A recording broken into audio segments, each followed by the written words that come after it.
रुपए की विकास परियोजनाओं का आज शुभारंभ है, कुछ का शिलान्यास भी है और इसमें बिजली, सड़क, स्वास्थ्य और शहरी विकास से जुड़ी तमाम बड़ी परियोजनाएं शामिल हैं। इस तरह के रोड शो में आप देखिए हर वर्ग का व्यक्ति मौजूद है, बच्चे भी हैं, बुजुर्ग भी हैं, महिलाएं भी हैं और देश की आन बान और शान तिरंगे को लेकर हाथ में यहाँ प्रधानमंत्री की एक झलक पाने के लिए, उनसे मिलने के लिए लोगों का हुजूम यहाँ पहुँचा हुआ है। तो बिहार के गया जी से आप देख रहे हैं तस्वीरें, जहाँ 13,000 करोड़ रुपए से अधिक की विकास परियोजनाओं को राष्ट्र को समर्पित करेंगे, जिसमें खास तौर पर बिहार के इंफ्रास्ट्रक्चर से जुड़ी ये योजनाएं हैं और कैसे वो बिहार को आर्थिक प्रगति के पथ पर अग्रसर होकर लेकर जाएंगे। बिहार की जनता दिल खोलकर प्रधानमंत्री का स्वागत करती हुई नजर आ रही है और प्रधानमंत्री भी उनका ये भाव आत्मसात करते हुए, उनका ये वात्सल्य आत्मसात करते हैं। और ये इस तरह की तस्वीरें हमेशा अनूठी होती हैं। हम तमाम अलग अलग राज्यों में जब प्रधानमंत्री कभी भी रोड शो करते हैं तो वहाँ की जनता प्रधानमंत्री को सुनने के लिए, उनके वो ऊर्जा मंत्र सुनने के लिए हमेशा आतुर होती है। और यहाँ पर भी आप कुछ ऐसा ही माहौल देख रहे हैं और हो भी क्यों नहीं, क्योंकि जिस आर्थिक विकास का जिक्र प्रधानमंत्री हमेशा से करते हैं, जिनमें राज्यों के सर्वांगीण विकास से ही पूरे देश का विकास होता है, उस देश का जिसमें 125 करोड़ हिंदुस्तानी रहते हैं और आत्मनिर्भरता के पथ पर आगे बढ़ते हुए तमाम जो अलग अलग सेक्टर्स हैं उनमें हम प्रगति होते हुए देख रहे हैं। और ये सकारात्मक सूचक है आपके आर्थिक प्रगति के पथ पर चलते हुए भारत का।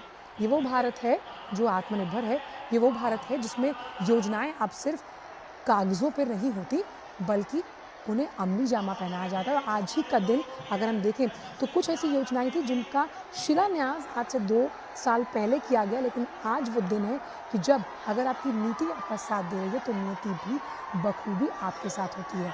आप देख रहे हैं यहाँ पर प्रधानमंत्री का ये रोड शो, जहाँ प्रधानमंत्री आज कुछ जो प्रधानमंत्री आवास योजना से जुड़े बेनिफिशरीज हैं उनको उनके घरौंदे का जो चाबी है वो भी सौंपेंगे।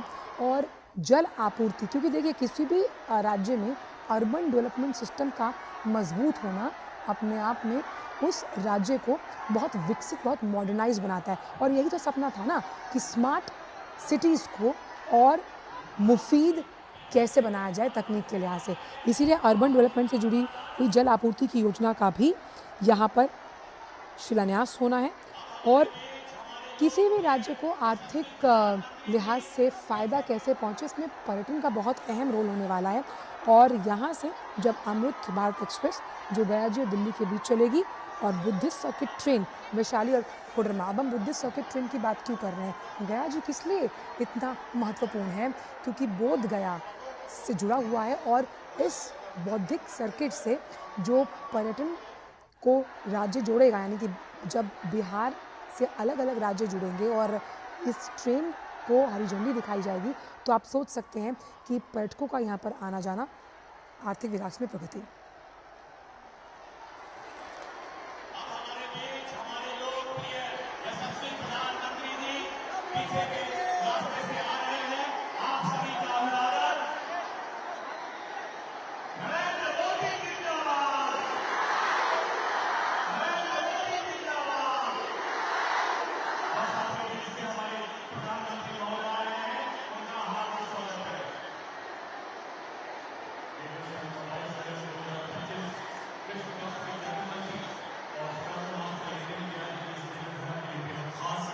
जब देश के माननीय प्रधानमंत्री श्री नरेंद्र मोदी जी का आगमन हो रहा है इस पावन धरती पर, दुनिया के सबसे बड़े लोकतंत्र के सबसे लोकप्रिय नेता, आइए मेरे साथ मिलकर जोर से भारत माता की जय पुकारेंगे।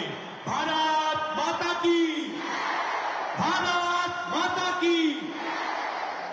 देशवासी यकीन मानिए, आज ये जय घोष, भारत माता का जयकार और मोदी जी की जयकार का उद्घोष दुनिया के हर कोने में इसी तरह से गूंज रहा है। पूरी दुनिया मानो आज भारतमय है, क्योंकि 140 करोड़ भारतवासियों के प्रधानमंत्री श्री नरेंद्र मोदी जी हैं। आइए मेरे साथ मिलकर माननीय प्रधानमंत्री जी के लाल किले की प्राचीर के आह्वान को दोहराते हैं। मेरे साथ बोलिए, सौगंध हमें इस मिट्टी की, हम देश नहीं झुकने देंगे। सौगंध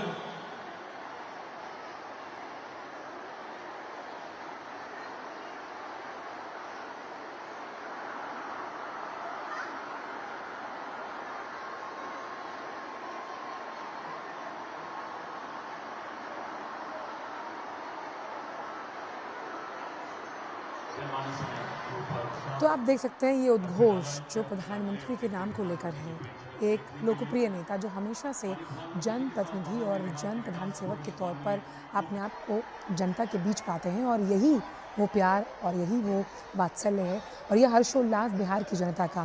क्यों? क्योंकि जिस आर्थिक विकास का वादा प्रधानमंत्री ने केंद्र में रहकर किया, उसको पूरा करने का वक्त आया और उसको पूरा किया भी गया है।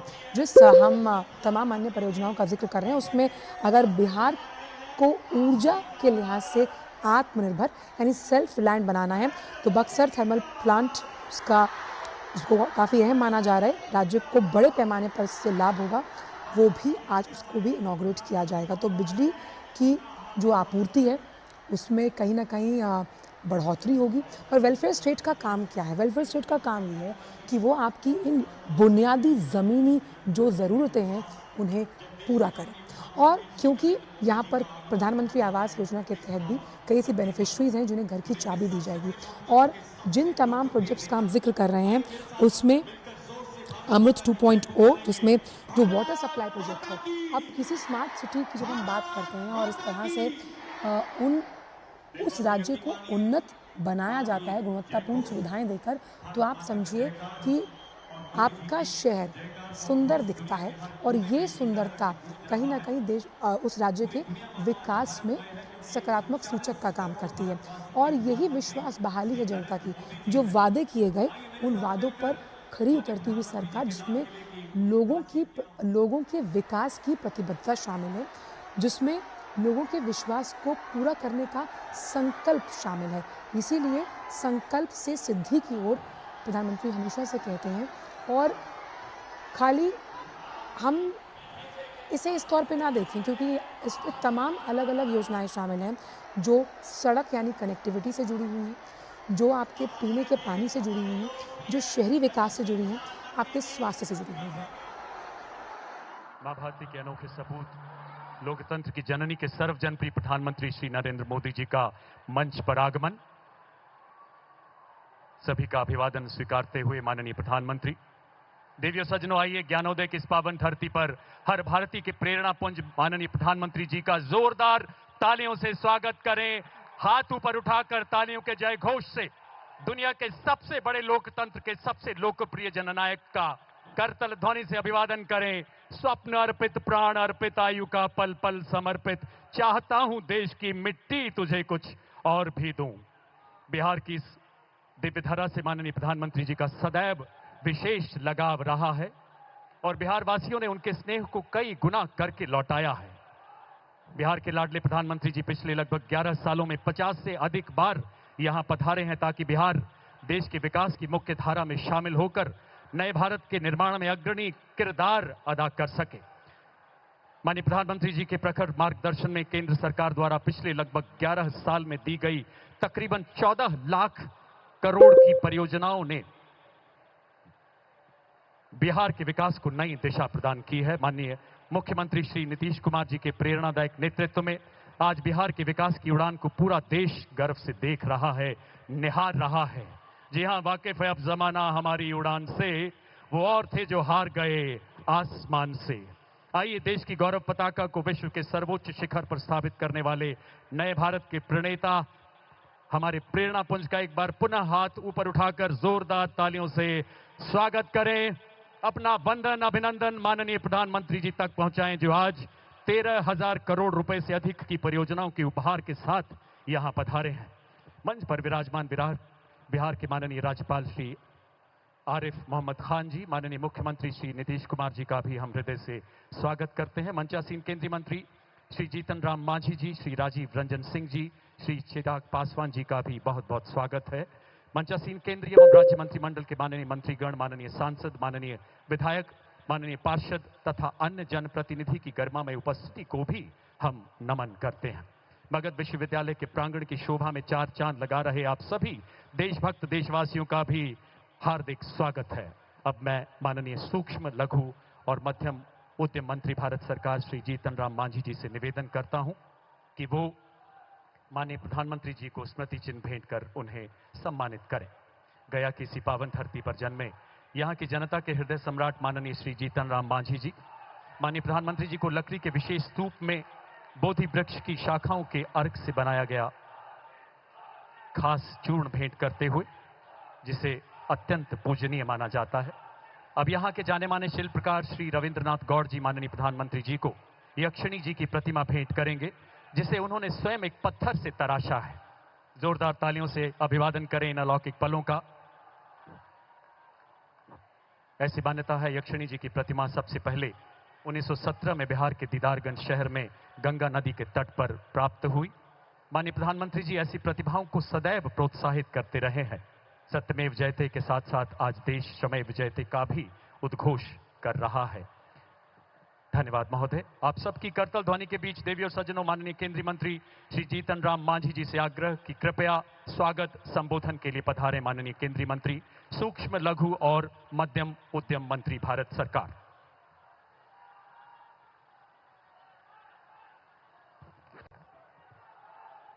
सबसे पहले हम अपनी सबसे ये आज्ञा चाहिए कि मगध के धरती है, इसलिए हम अपन बात मगहिए में अपने सबसे कहवाई है न विचार।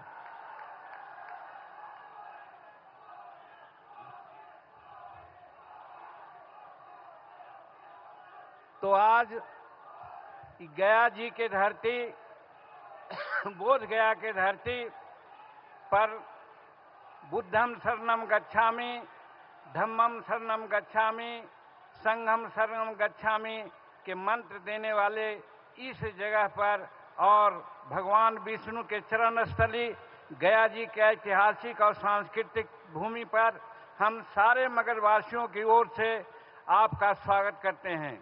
इस मंच पर उपस्थित बिहार के महामहिम राज्यपाल श्री आरिफ मोहम्मद खान साहब, बिहार के विकास पुरुष माननीय मुख्यमंत्री श्री नीतीश कुमार जी, बिहार के दोनों उप मुख्यमंत्री श्री सम्राट चौधरी एवं विजय कुमार सिन्हा जी को भी हम अभिनंदन करते हैं। मंच पर उपस्थित भारत सरकार एवं बिहार सरकार के माननीय मंत्रीगण, सांसदगण, पूर्व सांसदगण, पूर्व विधायकगण, विधायकगण एवं जिला परिषद के अध्यक्ष एवं उपाध्यक्ष महोदय तथा त्रिस्तरीय पंचायतों के सभी प्रतिनिधिगण, भारत सरकार एवं बिहार सरकार के सभी पदाधिकारीगण तथा गया जी प्रशासन के सभी पदाधिकारीगण तथा एनडीए के राज्य स्तरीय, प्रदेश स्तरीय पदाधिकारीगण और औरंगाबाद, अरवल, नवादा और जहानाबाद एवं गया जी के जिलों के एनडीए के सभी सम्मानित अध्यक्षगण एवं उनके पदाधिकारीगण, हम सबों का स्वागत करते हैं। हर्ष के साथ आज इस पंडाल में मगध प्रमंडल के कोने कोने से आए हुए हमारे प्यारे भाइयों बहनों बच्चों का भी सादर अभिनंदन करते हैं तथा समाचार पत्रों से संबंधित प्रिंट और इलेक्ट्रॉनिक मीडिया के सभी स्तर के पदाधिकारी और प्रतिनिधियों को भी हृदय से हम सम्मानित करते हैं। आवाज जैसन कहलियो कि हम मगह में ही अपन बात अपने सबसे कहबई, तो हम प्रधानमंत्री जी के स्वागत में हम कहल चाहिए, इतना काम ही कलथिन है सब जगह भारत में और बिहार के लिए विशेषकर बिहार के लिए इतना ज़्यादा काम कलथी है कि बिहार के स्पेशल राज्य के दर्जा देवे वाला बात कहे वाला लोग के मुंह पर एक तरह से तमाचा लगले है कि भाई ओकरा से ज्यादा आज काम होले है। वही काम में हम कहल चाहिए कि मगध क्षेत्र में संपर्कता को सुदृढ़ करने के लिए आमस दरभंगा एक्सप्रेस हाईवे के निर्माण हो रहे हैं। दूसरा, कोलकाता पोर्ट से बिहार के संपर्कता हेतु वाराणसी कोलकाता एक्सप्रेस के निर्माण भी हो रहे हैं तथा गया औरंगाबाद जिले से वो गुजरते। ओकर बाद गया जिला में 1300 एकड़ में इंडस्ट्रियल मैन्युफैक्चरिंग क्लस्टर का निर्माण भी हो रहे हैं, जेकरा से मगध क्षेत्र में उद्योग से धंधों में विकास होते। बिहार राज्य के ऊर्जा सुरक्षा के लिए नबीनगर औरंगाबाद में 3000 करोड़ रुपए के लागत पर 2400 मेगावाट के नया थर्मल पावर का निर्माण भी हो रहे है। उतने ना ईस्टर्न डेडिकेटेड फॉरेन कॉरिडोर के सोमनगर से लेकर के गया पंडाल भाग तक भी निर्माण हो रहे है। और बोध गया एवं विष्णुपथ मंदिर के समग्र विकास ला भी बात हो रही है। याद हो तो तोहनी के कि चुनाव के समय में हमनी मांग कैली हल कि काशी में बनारस में जैसे कॉरिडोर बनले है, गया या बोध गया में भी बनले है। आज हम यहाँ पर उपस्थित प्रधानमंत्री के अपने के तरफ से हम साधुवाद दिए कि ये दोनों काम भी गया में कर दिलथिन है। वो कर अलावे हमर विभाग है, हमरा सूक्ष्म लघु और मध्यम विभाग दिलथिन है। वो कर चलते बिहार में एको टेक्नोलॉजी सेंटर न हल। वो तरह से इनका आदेश से हम भारत में सरकार से गया में TTRC की स्थापना के निर्णय ले ली है। और पटना में भी वो करे कार्यक्रम चले थे, मशीन वगैरह आ गए है। गया पटना 4 लाइन पक्ष पर वंदे भारत ट्रेन के आज पटना जाने के मात्र 78-80 मिनट लगा है। एक में हमन सब पहुँच जाये वहाँ। अरवल जहानाबाद बिहार शरीफ पक्ष की ओर से भी लेन की सहमति प्राप्त हो गए है। उतने ना गया जिला में IIM और सेंट्रल यूनिवर्सिटी के भी स्थापना होले है। ये सब प्रधानमंत्री के कृपा से होले है। यही लिए हम इनका बढ़ चढ़ के भी स्वागत करिए। और ओकर बाद हम कहल चाहिए कि गया में जैसे पहले हम कहलिए कि हमरा विभाग दिल थी कह करके कि मांझी जी हम अपन कल से सपना के विभाग तोरा दे थियो, तो आज सही कैसन कहलियो कि एगो भी बिहार में टेक्नोलॉजी सेंटर न है। टेक्नोलॉजी सेंटर ऐसा हुआ है जहां मिसाइल बना है, जहां स्पेस में जाए वाला मशीन बना है, जहां आदमी के खोपड़ी बना है, ऐसा यंत्र बना है। औसन दो गो टेक्नोलॉजी सेंटर बिहार में हमने सैंक्शन करा दिए, एक गया में और एक पटना में। ओकर अलावे ओकरा से छोटा एगो बोला है एक्सटेंशन सेंटर, तो एक्सटेंशन सेंटर भी हम 7 गो बिहार में करा दिली है। ये सब प्रधानमंत्री जी के कृपा है। और वो है मुजफ्फरपुर, सारण, रोहतास, राजगीर और पूर्णिया में, और दूसर संग्रामपुर जिला मुंगेर में और झंझारपुर जिला मधुबनी में। ये 7 एक्सटेंशन सेंटर के भी स्वीकृति दिली है अपना विभाग से। और खादी ग्राम उद्योग से KVIC के एक्सटेंशन सेंटर बोध गया में भी स्थापन हो रहे हैं। और MSCB मंत्रालय के तरफ से NIC के टेक्निकल सर्विस संस्था और मगध विश्वविद्यालय में कम्प्लेक्स में शेड्यूल कास्ट शेड्यूल ट्राइब से हब के भी स्थापना करल जा रहे हैं। 1 सितंबर 2025 से दिल्ली और गया का में एक एकल इंडिया एयर इंडिया फ्लाइट भी चलता है। जहाज जो एगो चला है प्रधानमंत्री के कृपा से 1 सितंबर से एयर इंडिया के फ्लाइट भी बिहार से चले, तो हम समझाइयो गया से दिल्ली जाए में बड़ी सुविधा हो तो सबके।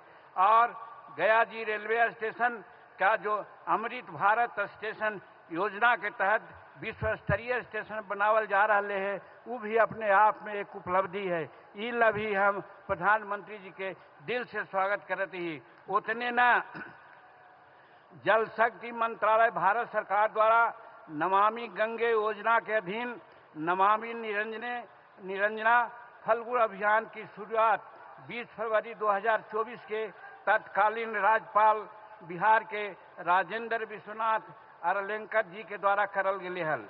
इस योजना के अधीन तत्कालीन प्रधानमंत्री जी अटल बिहारी वाजपेयी जी के सपना के अनुसार नदी से नदी जोड़ो कार्यक्रम के अंतर्गत सोन नदी से पानी घोड़ा घाट के नजदीक निरंजना में गिरा करके फल्गु नदी के जो आज अंता सलीला के अभिशाप सीता मैया दिलथिन हल, वो अभिशाप के दूर करेला, उसे मिटावेला कार्य चल रहे हैं। और ये भी उल्लेखनीय है, कुछ लोग कहा थी कि सोन नदी में